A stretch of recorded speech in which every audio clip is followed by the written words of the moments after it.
আমার নাম মানিকা। আমার রূপ ছিল চোখে পড়ার মতো, কিন্তু বিয়ের পর থেকে এক অদ্ভুত ঘটনার সম্মুখীন হই আমি। আমার শ্বশুরমশাই প্রতিদিন রাতে কোনো না কোনো অজুহাতে আমার ঘরে আসতেন আমার সেবা যত্ন নেওয়ার জন্য।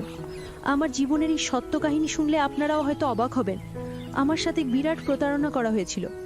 রোহান নামের যেই ছেলের সাথে আমার বিয়ে হয়েছিল, ফুলশয্যার রাতে দেখি সে আমার ঘরে নেই, বরং সেখানে উপস্থিত অন্য এক যুবক। ফুলশয্যার রাতে আমি যখন আমার স্বামীর জন্য অপেক্ষা করছিলাম, তখন আমার শ্বশুর মশাই রোহানকে অর্থাৎ নিজের ছেলেকে সঙ্গে নিয়ে আমার ঘরে প্রবেশ করে। আমি তো এই দৃশ্য দেখে অবাক হয়েছিলাম যে শ্বশুর মশাই কেন এভাবে নিজের ছেলেকে ধরে আমার ঘরে নিয়ে এসেছেন। এরপর বর আমার কাছে এসে হঠাৎ আমার কানের কাছে চেঁচিয়ে বলে, কই গো নতুন বউ, আমার চকলেটটা দাও দেখি, বাবা বলেছেন চকলেট তোমার গাছেই আছে। বরের অস্বাভাবিক আচরণে আমার সন্দেহ হয়। আমি তার মুখ থেকে পাগড়িটা সরিয়ে যখন তাকালাম, আমার পায়ের তলার মাটি কেঁপে ওঠে। মণ্ডপে যে ছেলের সাথে আমার বিয়ে হয়েছিল, এ তো সে নয়। ছেলেটার অদ্ভুত আচরণ দেখে আমি ভয় পেয়ে ঘর থেকে বেরিয়ে যাই এবং চিৎকার করে শ্বশুরমশাইকে ডাকতে থাকি। শ্বশুরমশাই আমার চিৎকার শুনে কাছে এলে আমি তাকে কাঁদতে কাঁদতে বলি, বাবা আপনি কাকে আমার ঘরে রেখে গেছেন? ও তো স্বাভাবিক নয়, আমার তো রোহনের সাথে বিয়ে হয়েছে, রোহন কোথায়? শ্বশুরমশাই তখন এক রহস্যময় হাসি দিয়ে আমার কাঁধে হাত রেখে বললেন, বৌমা, এই তো রোহান, এই আমার একমাত্র ছেলে, যার সাথে তোমার বিয়ে হয়েছে। এই ছেলেই তোমার স্বামী, যাও ভেতরে যাও। আমি আতঙ্কিত হয়ে বললাম, বাবা আপনি একবার ভেতরে এসে দেখুন, এই ছেলেটা রোহান নয়, এর সাথে আমার বিয়ে হয়নি। কিন্তু আমার শ্বশুরমশাই আমার কোনো কথা না শুনে আমাকে জোর করে ঘরের ভেতর ঠেলে দিয়ে বাইরে থেকে দরজা বন্ধ করে দেন। সারা রাত আমাকে সেই অস্বাভাবিক ছেলেটির সাথেই কাটাতে হয়। আমি বুঝতে পারছিলাম যে আমাদের সাথে বিরাট বড় এক ছলনা করা হয়েছে। আমি স্বপ্নেও ভাবতে পারিনি আমার জীবনে এমন কালো দিন নেমে আসবে। সেই মুহূর্তে আমার মাথা কাজ করা বন্ধ করে দিয়েছিল। আমি বুঝে উঠতে পারছিলাম না আমার কি করা উচিত। পরের দিন সকালে আমি আমার বাবা মাকে ফোন করে সব ঘটনা জানাই। তারা আমার শ্বশুর বাড়িতে এলে আমি তাদের খুলে বলি যে কিভাবে শ্বশুরমশাই তাদের কর্মচারীর ছবি দেখিয়ে আমার বিয়ে তার মানসিক ভারসাম্যহীন ছেলের সাথে দিয়েছেন। আমার সব কথা শুনে মা আমাকে একটি চড় মেরে বললেন, তোর লজ্জা করে না নিজের শ্বশুরমশাই নামে আমার মিথ্যা অপবাদ দিতা? আমি মাকে বললাম, মা তুমি আমার কথা বিশ্বাস করছো না, চলো আমার সাথে, আমি তোমাদের উপরে নিয়ে গিয়ে দেখাচ্ছি যে ছেলেটা কাল রাতে আমার সাথে ছিল সে আসলে কে। আমি যখন বাবা মাকে টেনে উপরের ঘরে নিয়ে গেলাম সেই ছেলেটাকে দেখানোর জন্য, তখন দেখি সব ঘর ফাঁকা, ছেলেটা কোথাও নেই। তখন আমার মা আমার হাত ধরে টেনে বললেন, যার সাথে তোর বিয়ে হয়েছে সেই রোহানের সাথে তো আমরা এখানে এসেই দেখা করেছি। রোহান আমাদের সাথে দেখা করে নিজের কাজে বেরিয়ে গেছে। সে তো সম্পূর্ণ সুস্থ আর স্বাভাবিক, সে অস্বাভাবিক হবে কেন?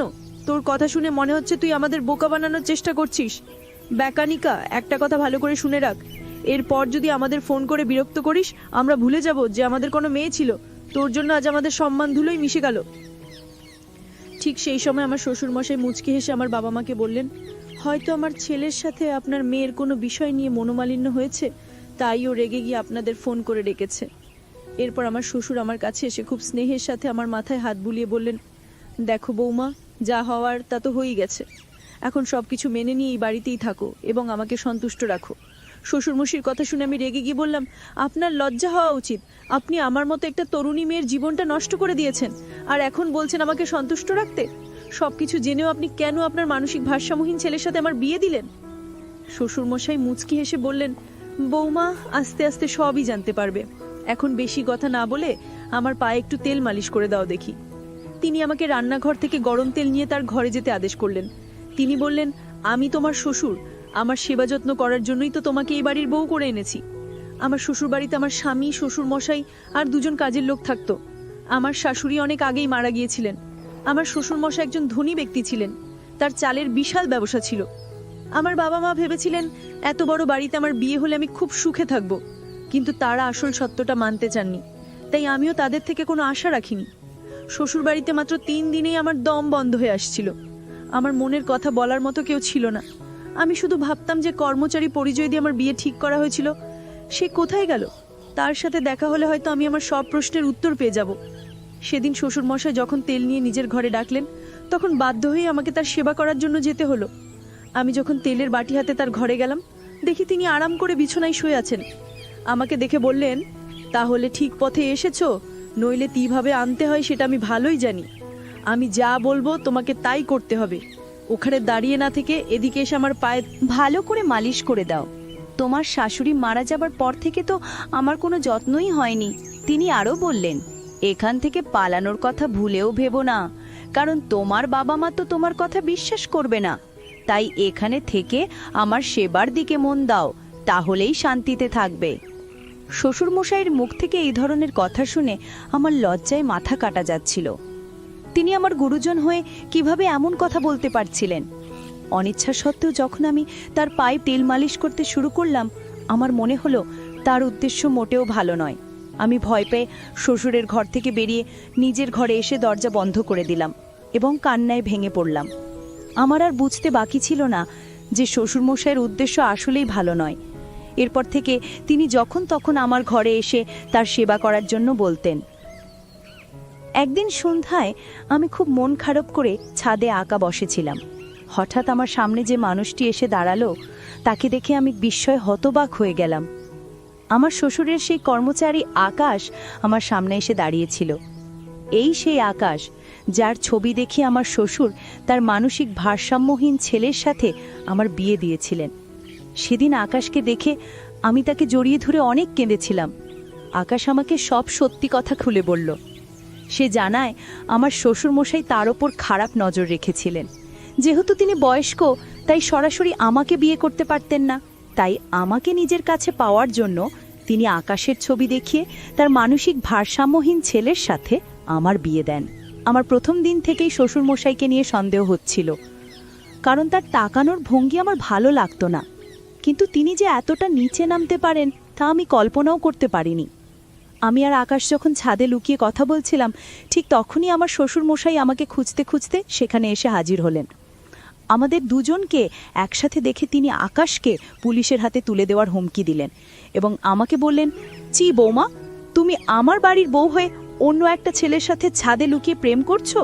তোমার কি এর সাথে কোনো অবৈধ সম্পর্ক আছে?